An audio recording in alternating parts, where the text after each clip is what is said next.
The ultimate goal in building a retirement plan of record is elegant simplicity. Welcome to the show dedicated to helping you not just survive retirement, but to have the confidence to lean in and rock it because you understand it and it makes sense to you. That's important with your retirement plan of record.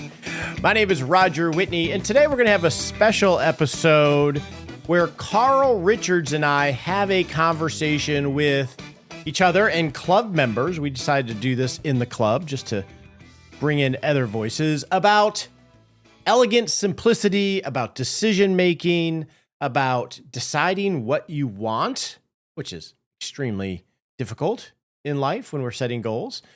Carl is one of the good guys. He was a financial advisor. He became an artist and did sketches that simplified very complex issues or problems and had a column in the New York Times for a while. He coaches and collaborates with advisors that are working on the art of advice, definitely beating the drum for making our profession better. And so Carl has this new book coming out called Your Money, The Reimagining Wealth in Simple Sketches. You can learn more about that at behaviorgap.com. The book comes out on October 21st. I suggest you get it. These sketches are awesome. I purchased many of them. And we're going to have a discussion about these topics. How do you make decisions? How do you decide what you want? How do you get to elegant simplicity? And it's not just going to be Carl and I talking. It's going to be people like you, in this case, club members sharing their stories and tips as well. So let's get this party started. It's about an hour-long conversation. Hopefully you find some wisdom in it. So let's get this going.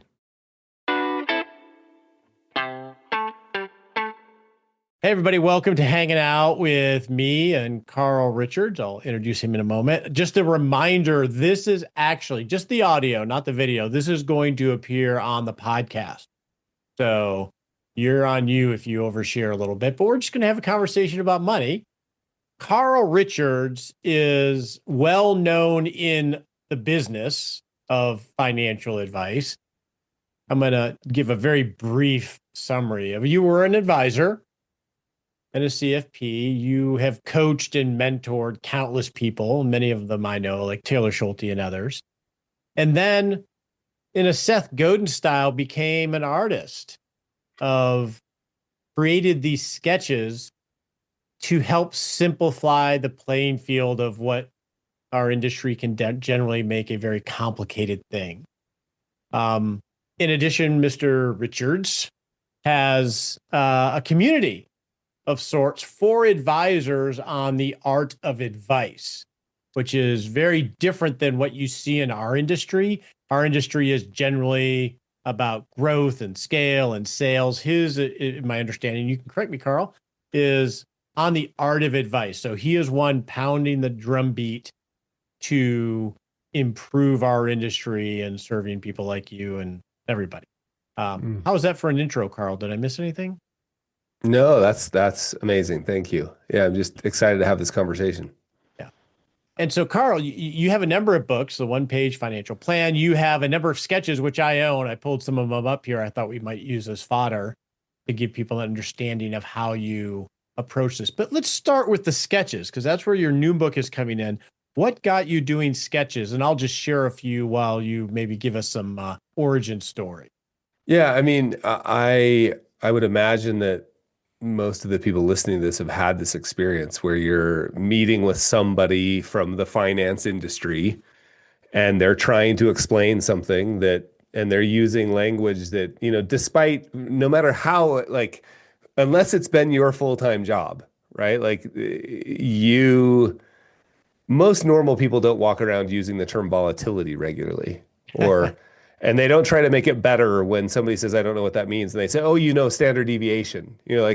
We use a language that is often sort of completely indecipherable for most humans. And I remember being in a meeting early on in my career with some super successful clients, very smart, very successful people. And I was trying to explain a concept to them that I thought was really important for them to understand to make the decision they were thinking about. And I was just getting blank stares back. And that had happened before, but this time I felt a slight bit of panic because I realized like, they're really smart.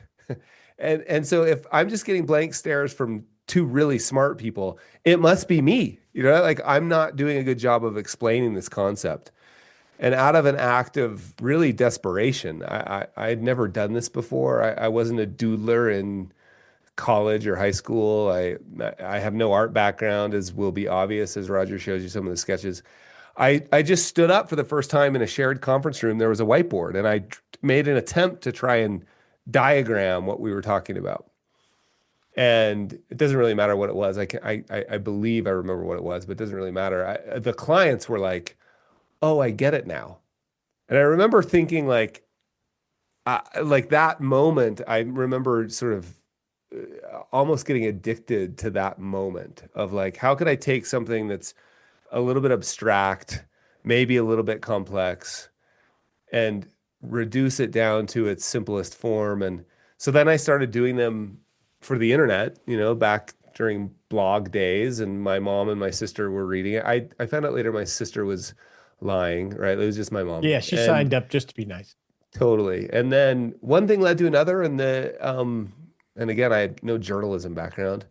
One thing led to another, and the New York Times found them, asked me to do them for them, and that led to a weekly column for a decade. And then sort of that led to books and et cetera. So that's where the sketches came from, just this attempt to take something that's feels complex and obscure and abstract and make it more concrete.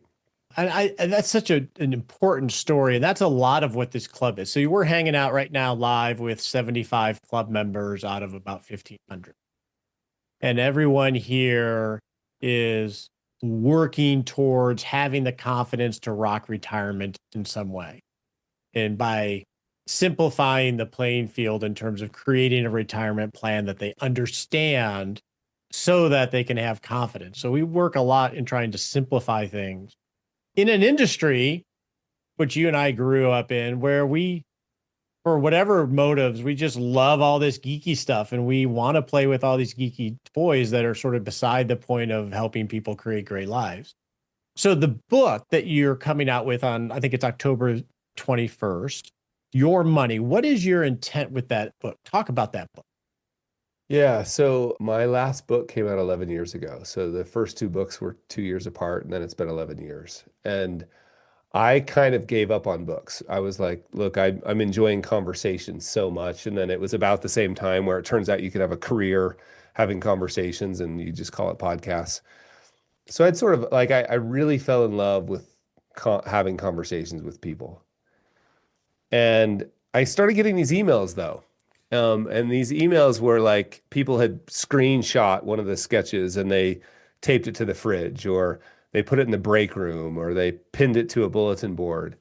And to my great dismay, none of those emails said, "This is so visually striking," or this is a beautiful piece of art. None of them said that.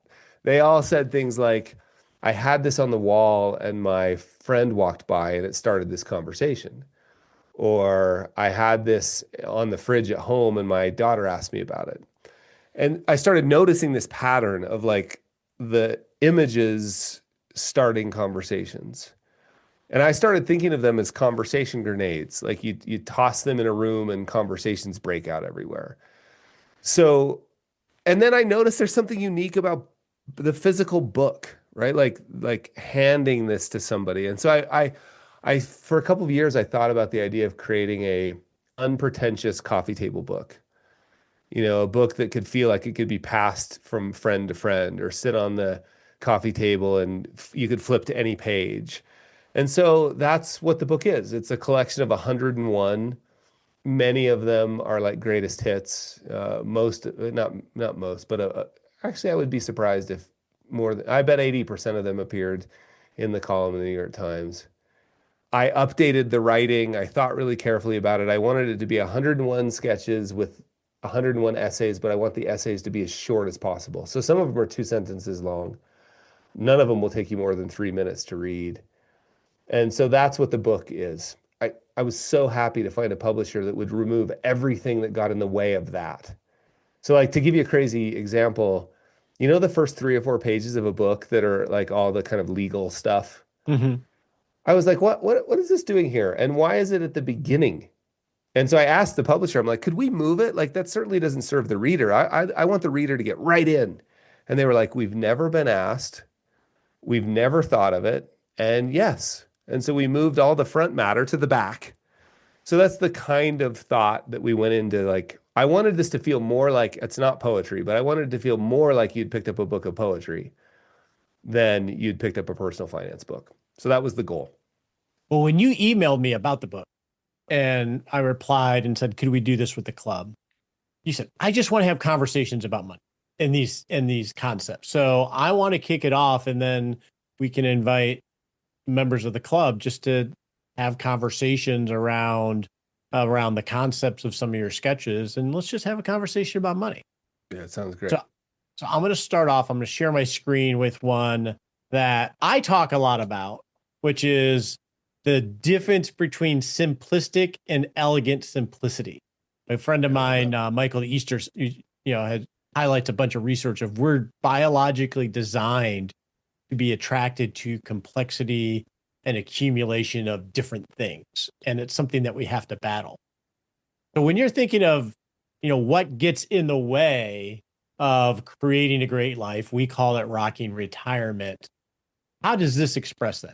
Yeah, this might be the sort of logo of my work, right? Like what I'm trying to do with each of these images is not simplistic, right? Like simplistic is what you are when you don't know what you're talking about.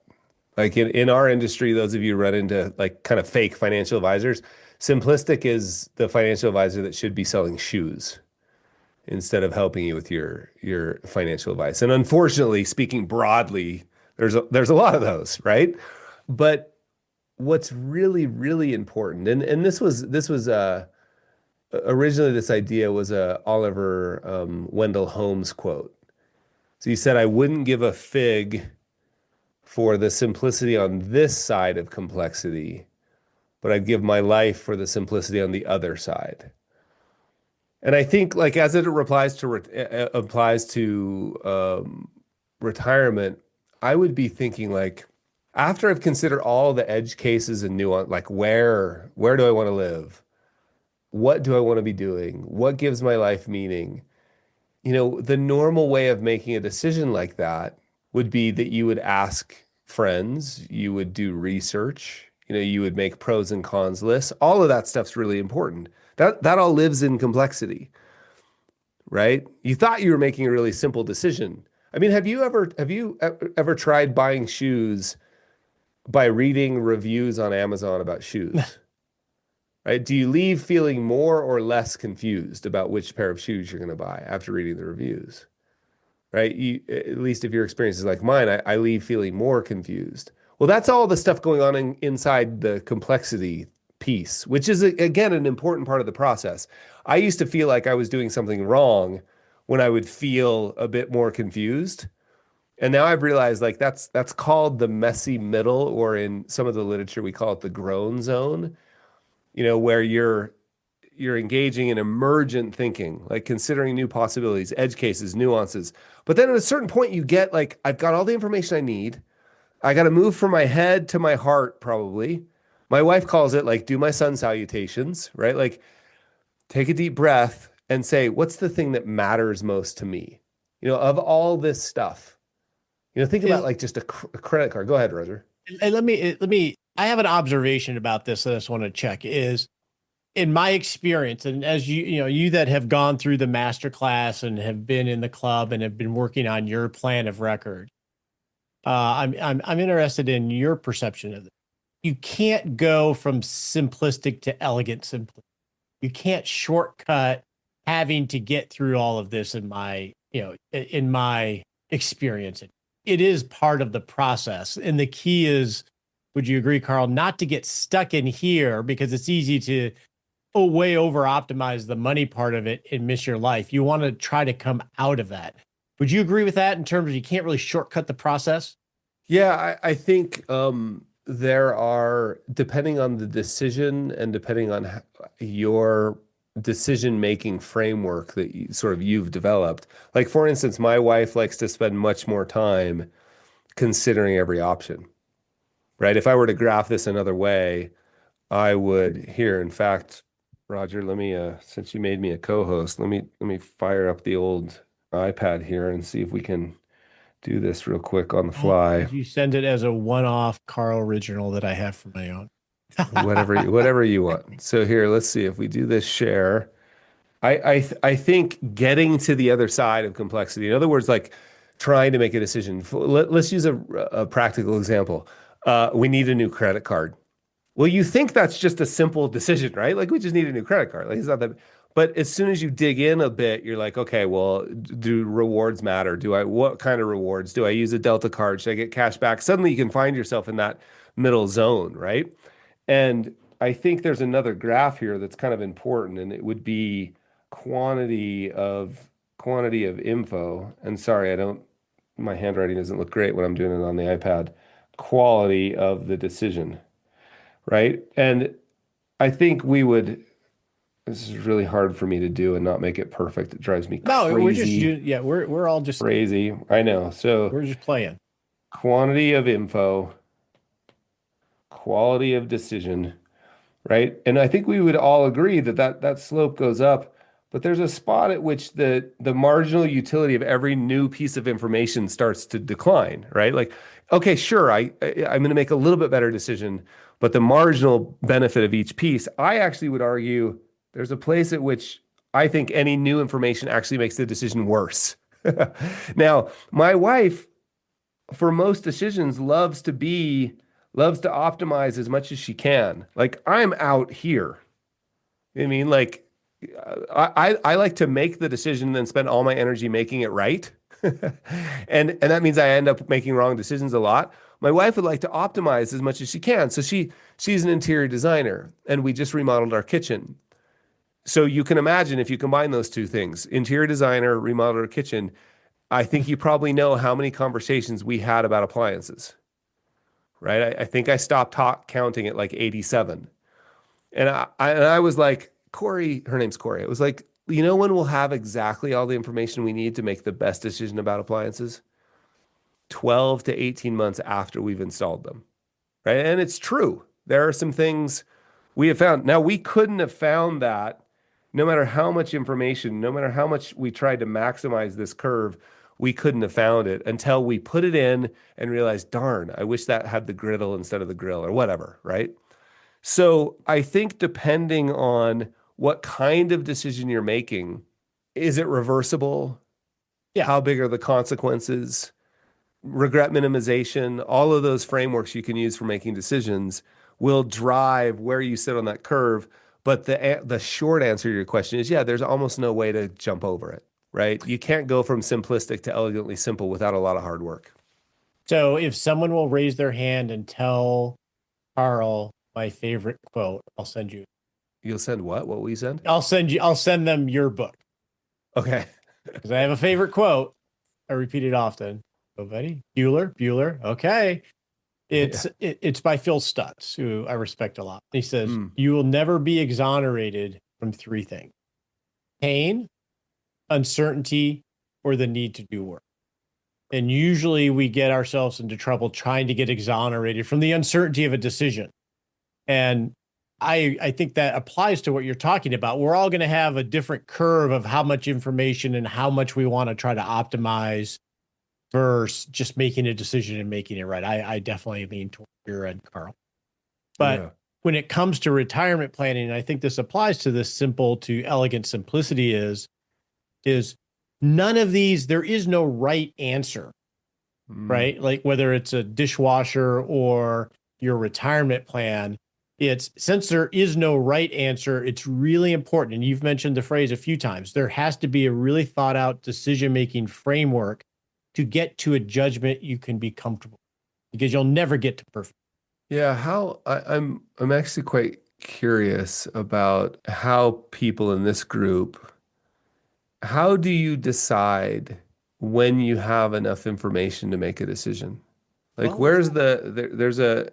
there's a spot where, and I kind of have learned what I feel physically almost like in fact, I'm not going to describe it because I don't want to prime anybody's answer, but there's a spot at which you've narrowed it down to two or three things. And I love this idea. Is it Dana? Dana, like when it feels right. But isn't that weird? Like that's weird. We're going to use who let the feelings in, right? Like we're making a really important decision about something.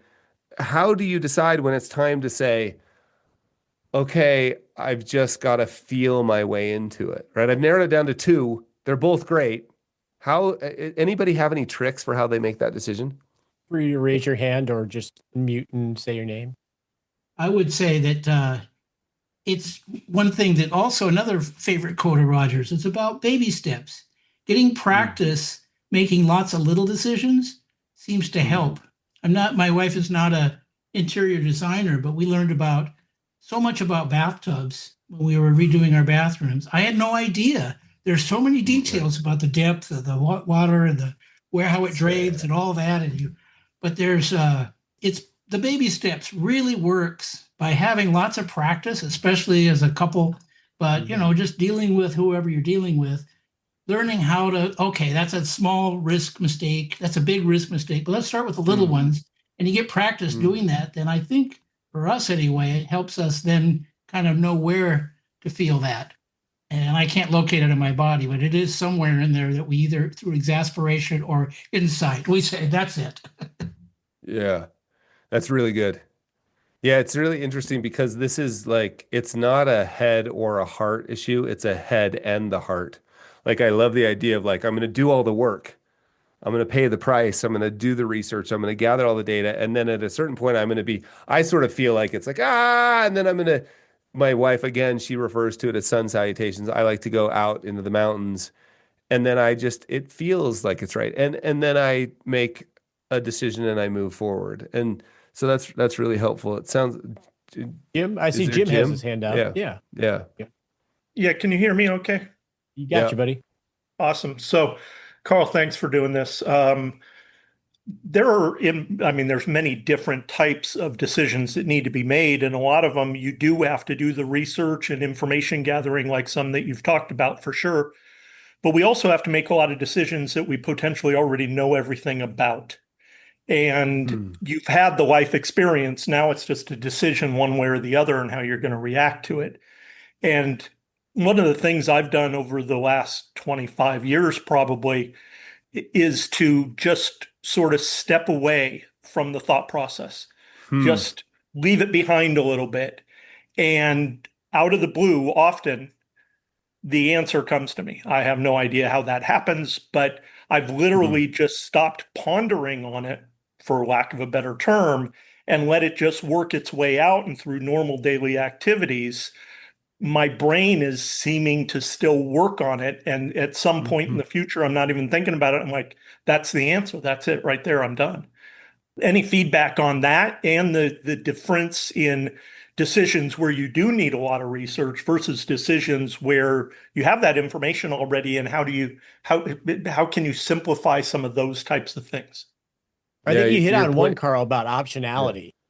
Decisions that Yeah. you are reversible easily, you can move faster on versus bigger. Just Yeah, I think one quick thing you can do is consequences high or low, reversible yes or no.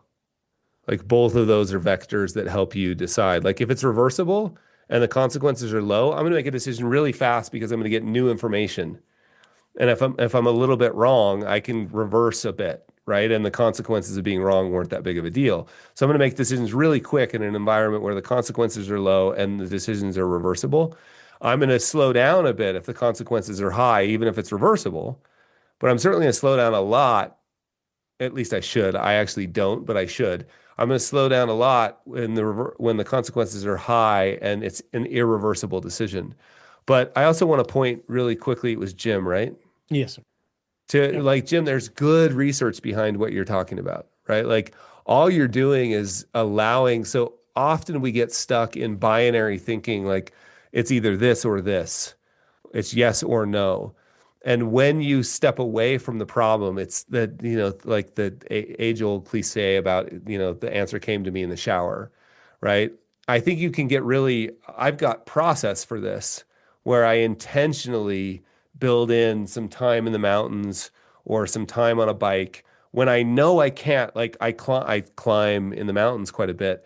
I know I can't be thinking about the decision because if I do, I'll die. You know what I mean? So like it's some activity where you get completely out of that thinking brain. What you're doing there is resetting the default. And because the default was this or this, yes or no.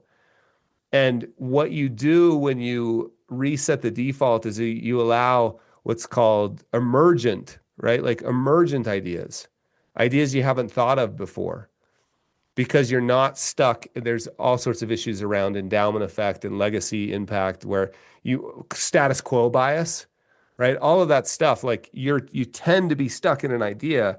If you can clear the deck a little bit, new ideas will come, and they often feel right. And by feel right, I think the closest thing to me is a puzzle piece, right? The last piece of the puzzle, like just, it's not that there's lightning from the sky. I mean, although some of you may experience that, for me, it's more just like, oh, that feels right. And then last thing that gets us all the way back to what Dan said that Roger talks a lot about is that gives you permission to take the next smallest micro action. And what will happen when you take that new action? New information will show up that was unavailable no matter how many spreadsheets you build.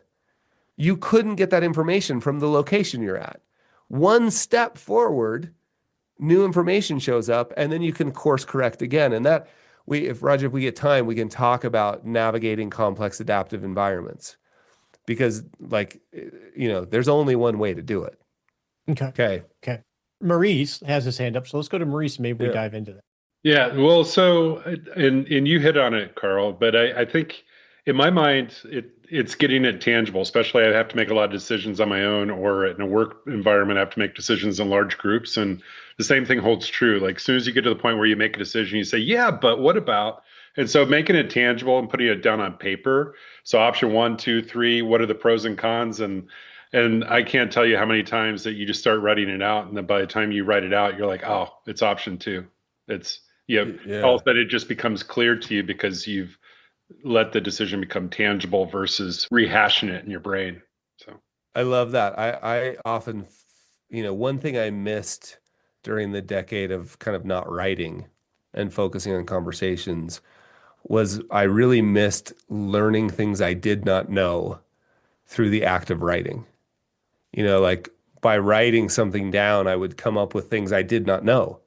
Now I can do that a little bit I can process verbally with friends, but there's something more precise about the writing process. So I think that's really smart. Like just writing out a decision as if you'd have to defend it or something. Like here's why I've made this decision. So I love that. Roger, I don't want to hijack this, but I have no, you go, man. I have a couple things I'm so curious about with this group. One, it'd be really fun to talk about navigating uncertainty in a minute, but I'm really curious about mimetic, the problem of mimetic desire with this group. So mimetic desire, really, René Girard was the philosopher that really kind of made mimetic desire a household name. Luke Burgess's book Wanting is a really good sort of popular, approach to it. But here's the question I have for you. It turns out it's really hard to figure out what we want, right? Like I thought that was going to be the easy part of like really good financial planning was, you just align people's use of capital with what's important to them. Well, the what's important thing is going to be really easy. They'll just tell you. Well, it turns out it's really hard. And it's hard because of this mimetic desire problem. Mimetic desire really is like from the earliest ages, we don't know what we desire. And we look to other people to see what they want, and we mimic that. So, Yes. Early on, that's a mom or a dad, typically a mom. Oh, she seems to think that's important. It must be important. Now, when kids do that, we sometimes call that peer pressure. When we do it, we like to call it research, but it's still the same problem. And it's gotten harder, right? Because when I was growing up, and I can tell some of you can relate to this, like I all I had as a comparison set were my buddies. Like we all had the same BMX bikes. I might have wanted a slightly better one. I wanted a Mongoose instead of a whatever, Redline or whatever.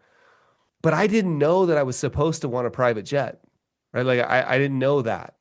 It's only recently that I've been taught that by Instagram, right? I didn't know I was supposed to want a chateau in Norway or in France, or a cabin in Norway, a chateau in France. I didn't know that. So how have you all gotten clear? Because this is a big problem with retirement. Like, what matters to you?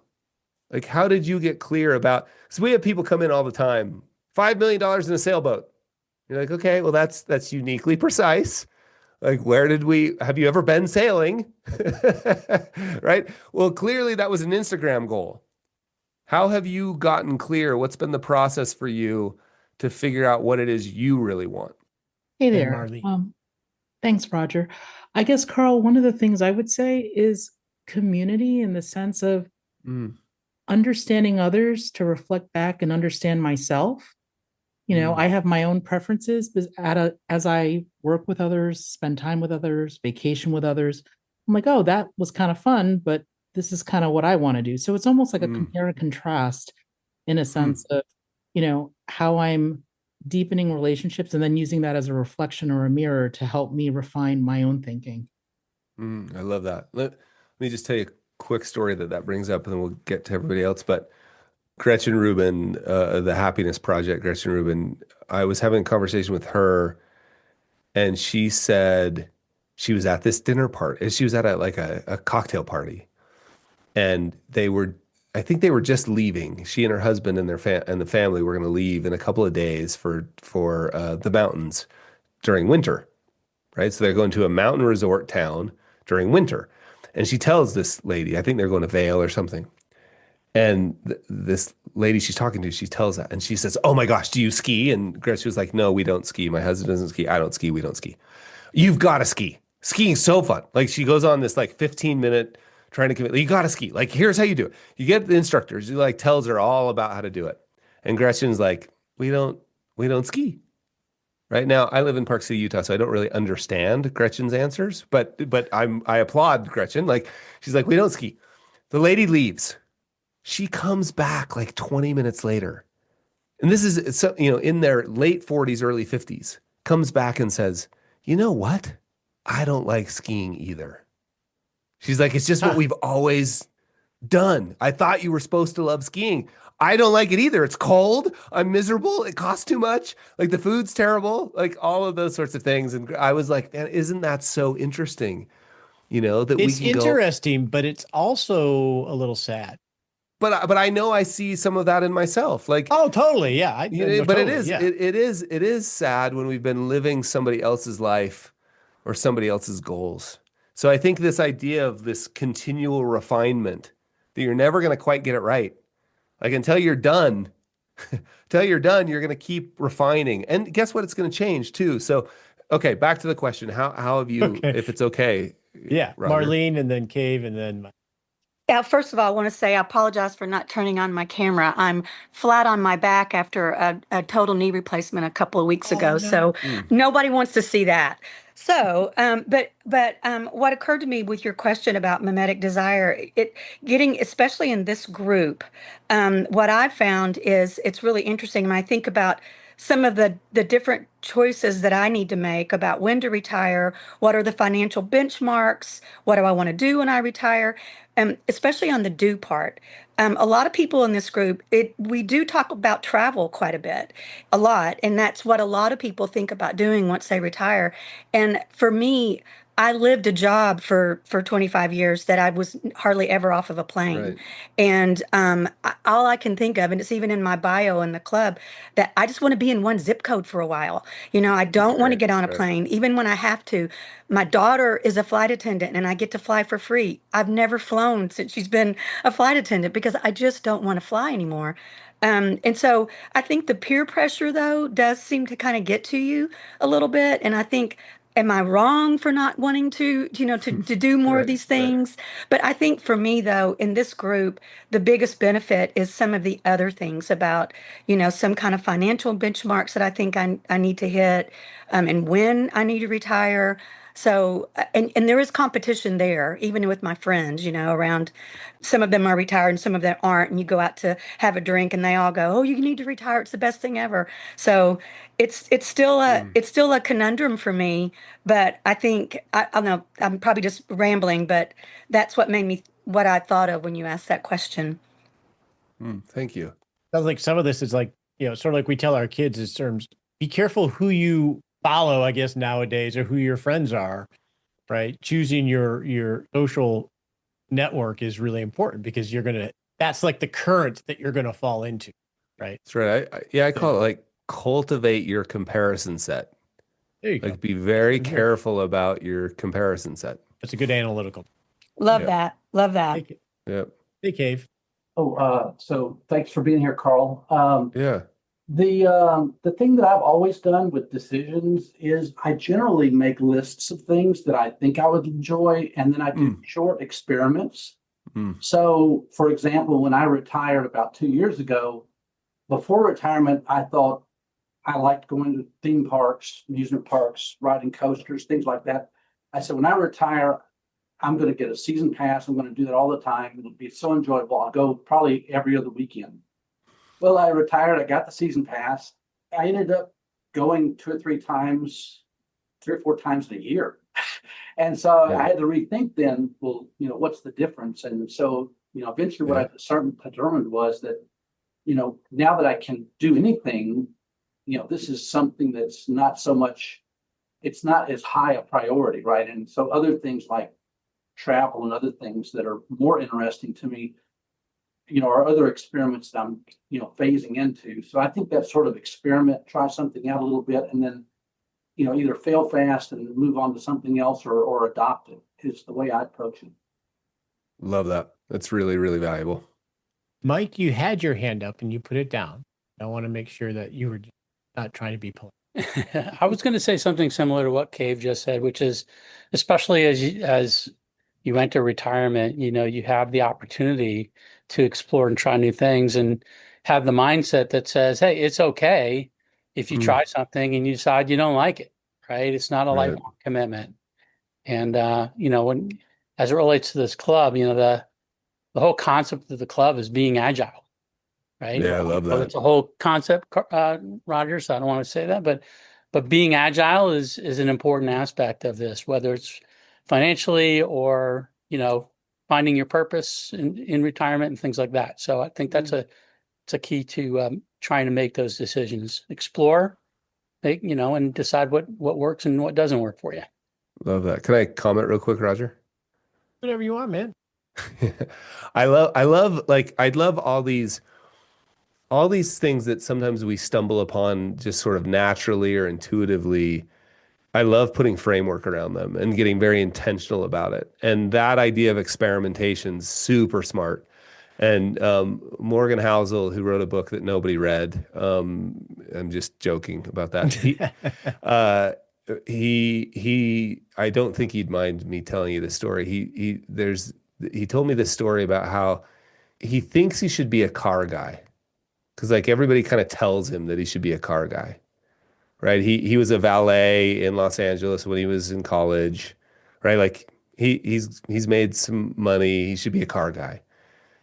And so every couple of years he forgets that he's not a car guy and he's like, I should try this. And he just on a business trip, when he goes to the Hertz counter, he says, it's an extra $150 for the day. Give me the Porsche. And he says it doesn't take, so there we are, like $150, right?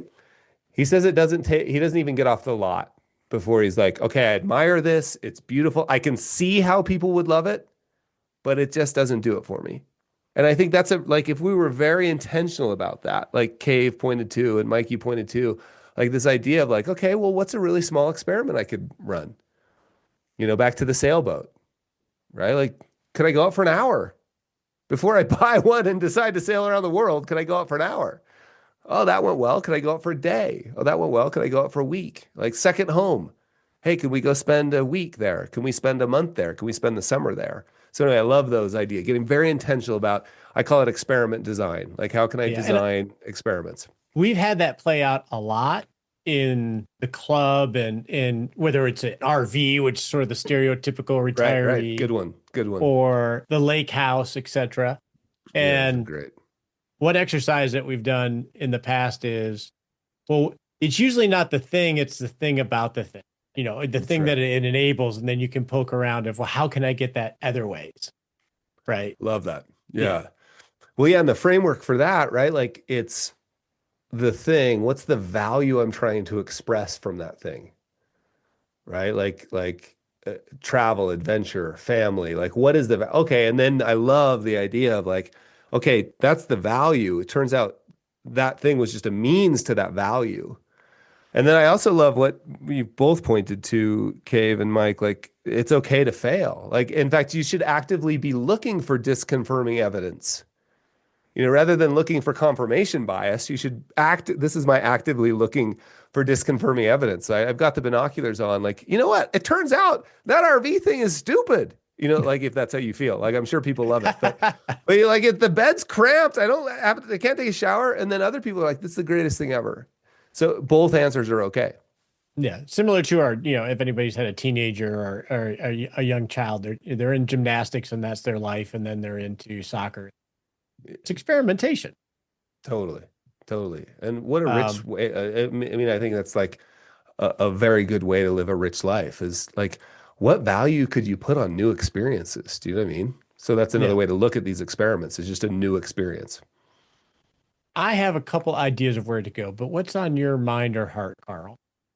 I mean, technically, I kind of want to talk about navigating uncertainty, but what I actually really want to talk about is this idea of living a life of meaning, like getting to this.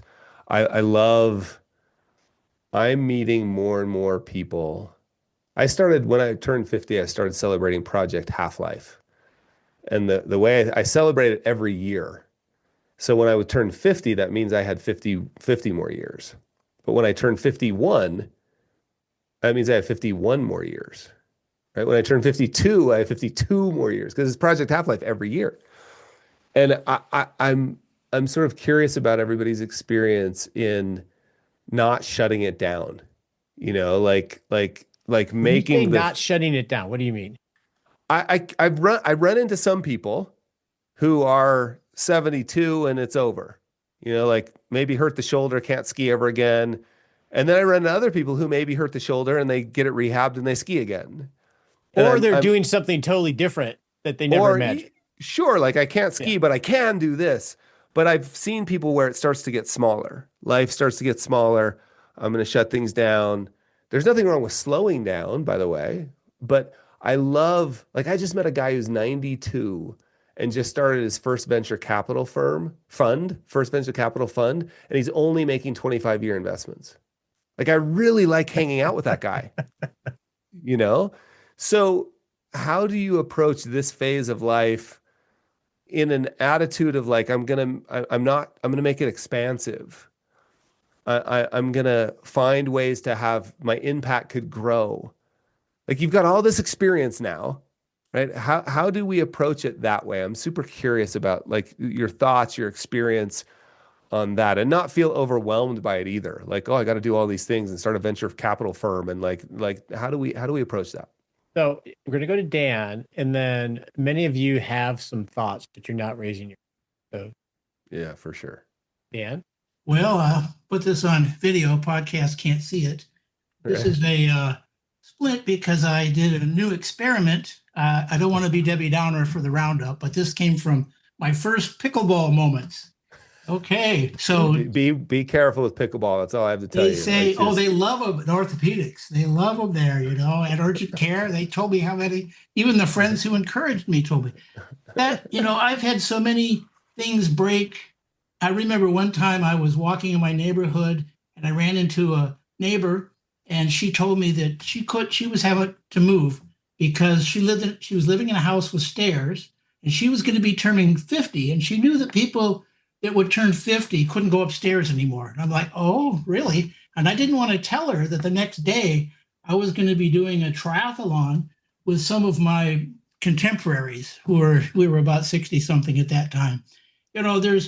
I've wondered about the same question, Carl, because I think it's partly a decision and a mindset and a belief, but it also could be foolhardiness or imperviousness to pain and denial. I don't really know, but I think that, as I was coming off the court, the pickleball court, there was a woman in front of me leaving with a pickleball champion shirt, and I asked her about it, and she says, "Oh yeah, that was 15 years ago." She says, "I'm 81. I've been playing pickleball since the 60s. I've never fallen down." I think, well, good for you. I mean, there are people who just have the spirit, but also experiment and have the know-how. And yeah, maybe they fall, but as they say, it's about the getting up. At least from my perspective, it's not about the falling. Well, and I think and Dan, it's about the getting up, right? And two things come to mind that many of you that have been in the club for a while remember is we had a meetup during COVID, right when it was happening in May, June, after the lockdowns really impacted. And we had, in fact, you can find the replay for those of you, which might be a lot of you that weren't here. And we had an entire hour trying to answer one question. And before I tell you what that question was, someone that exemplifies or is an exemplar, Carl, of what you're talking about is a good friend of mine, Dan Miller, who has since passed of a very aggressive cancer. But he was lit until the end. But his question was, and we explored this during COVID, was what does this make possible? Mm-hmm. Whatever happens to you, what does it make possible? Usually you can always find something. Anybody else have anything they want to share on this question? I think it's a really important question because we're all facing it. Maybe what people are thinking, let me frame it a different way. There's undoubtedly a deep sense of identity and purpose and meaning that comes from work. Even if that meaning is like, I hate my job. Like, even if it's that, right? There's a piece of identity and purpose that comes from work. When you remove that, what do you replace it with? Dave? So I guess for me, and I've only been retired now for about a year and a half, but for me, the thing that I took away from work was there's the work, what you do, but then there's the sense of how you approach it. And my approach was always like an altruistic thing. I think that if we're all headed in the same direction, then we're all going to win eventually. And I've just carried that into retirement. And I'm not doing the same type of work. I'm doing a little bit of work now and again, but that gives me my sense of purpose, at least now. Love that. Don?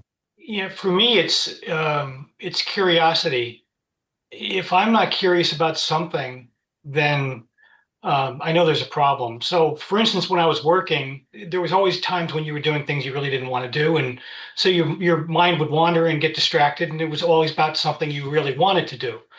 Well, in retirement, I try to stay curious about everything, and I can I can get online and answer questions that I just randomly pop up in my head, and I just start going deeper and deeper into something, and I always learn something.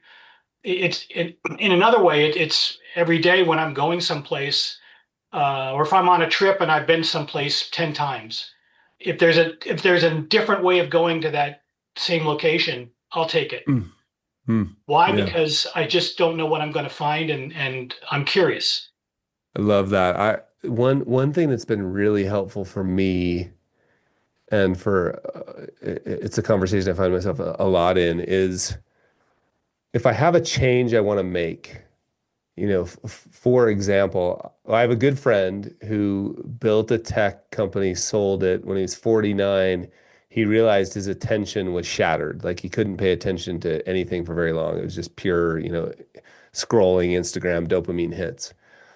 And he wanted to be the type of person who could think deeply about a single problem for a long time. That's what he wanted to be. So it's back to these ideas of like experiments, like design a forcing function is what I call it. Design a forcing function. So he thought, like, where would I find the kind of person, who are the kind of people that can think deeply about a single problem for a long time? And he's like, a PhD academic professor is the kind of person who can think about a single problem for a long time. So he enrolled to get his PhD. Now, he doesn't really care about having his PhD. He cares about what he had to become to get it. And like I'm having a similar experience. Like I typically move from project to project to project really fast and sometimes have a hard time finishing things. And I recently got a really, really good hunting dog. Now, I'm not a hunter, but I got this dog thinking I was getting an adventure dog to trail run with me. I had to talk the guy into giving it to me. We live on a bunch of open space behind the house and trails right out the backyard. He was like, I won't give you a dog. I only give the dog to hunting families. I kept sending him pictures of our yard. I was like, look, I promise you he's going to have the best life ever. He sent this beautiful dog to me. And on like day 2, I saw this dog point a butterfly, at like, 13 weeks. And I was like, oh my gosh. So I decided, here's my PhD. Like, I'm going to train this dog to compete in field trials because it's going to require me to stick with something for 2 to 3 years that involves being out quite a bit, walking in fields, learning new skills, being around new people.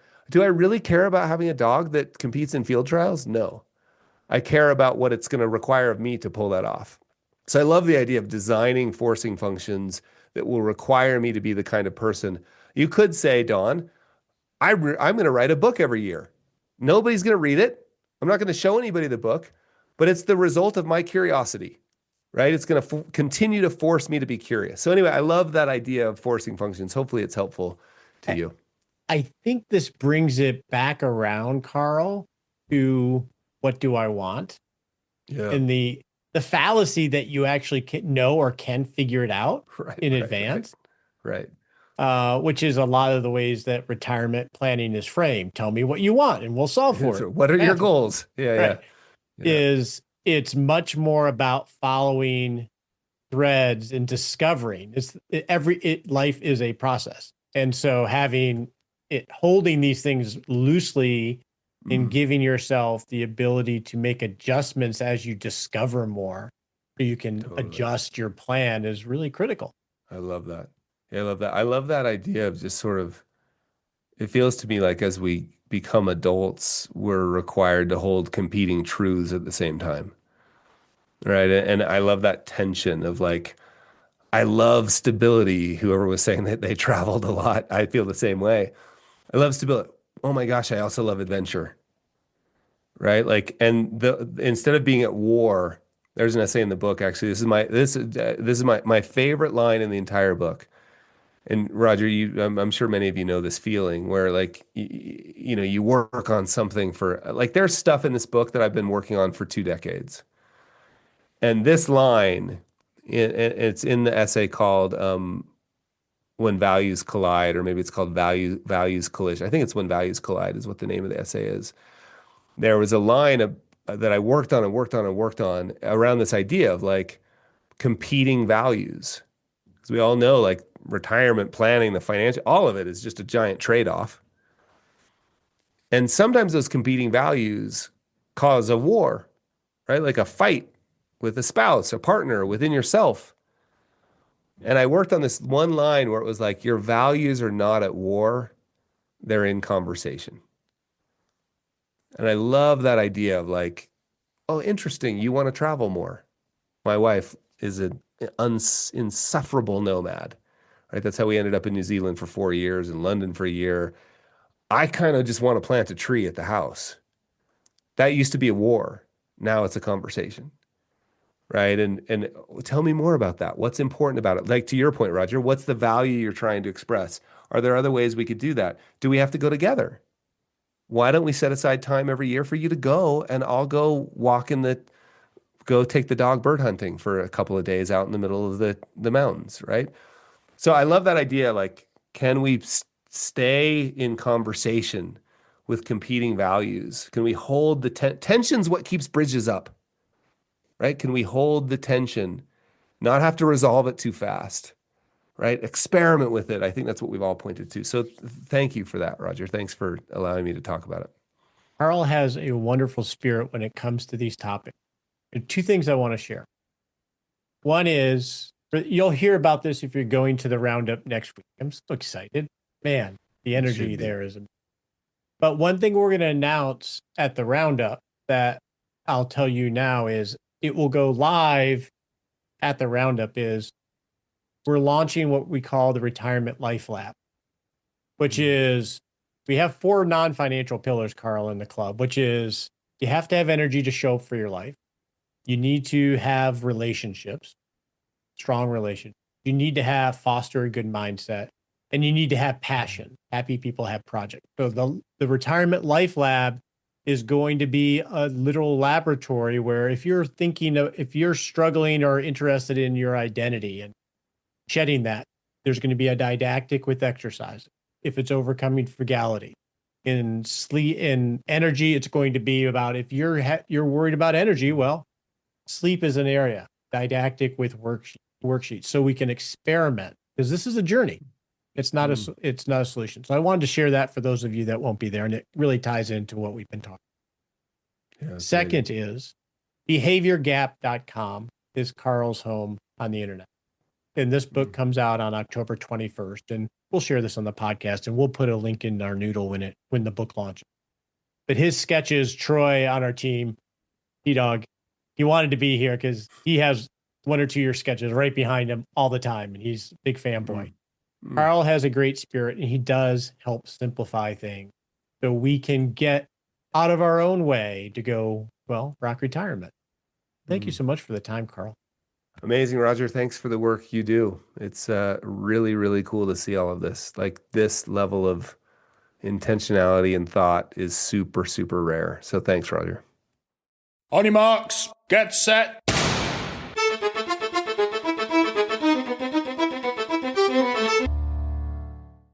And we're off to set a little baby step we can take in the next 7 days to not just rock retirement, but rock life. All right, in the next 7 days, I want you to look at your retirement plan of record. It could be how you structured your goals, your investment portfolio, what you have included there, how you're getting your income, and examine it from the eyes of complexity. How could you make this simpler so it's more easily managed and understood? Always a good exercise.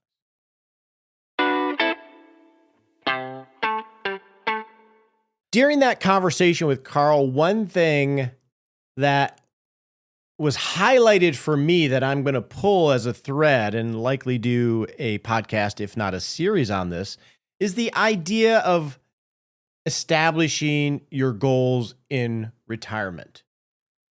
He states something that is so obvious, which is, how do we know what we want? Most of us struggle with that when we think about the future, in this case, maybe 10, 20, 30 years. How do we know what we want even next year in our life? That is much more difficult than we give it credit for. But in the retirement planning process, because it's at the starting point, we can just co-opt somebody else's goals or just throw something up because we have to do it. And that ends up starting to define or limit future decision making.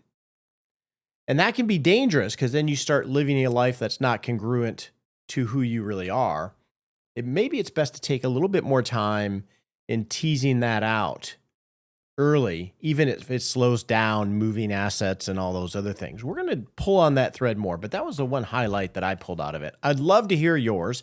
You can hit reply in the Noodle email where we'll share a link to Carl's book. We'll share a link to this conversation. And if you hit reply, it goes right to me, and I would love to hear your thoughts too. The opinions voiced in this podcast are for general information only and not intended to provide specific advice or recommendations for any individual. All performance reference is historical and does not guarantee future results. All indices are unmanaged and cannot be invested in directly. Make sure you consult your legal, tax, or financial advisor before making any decisions.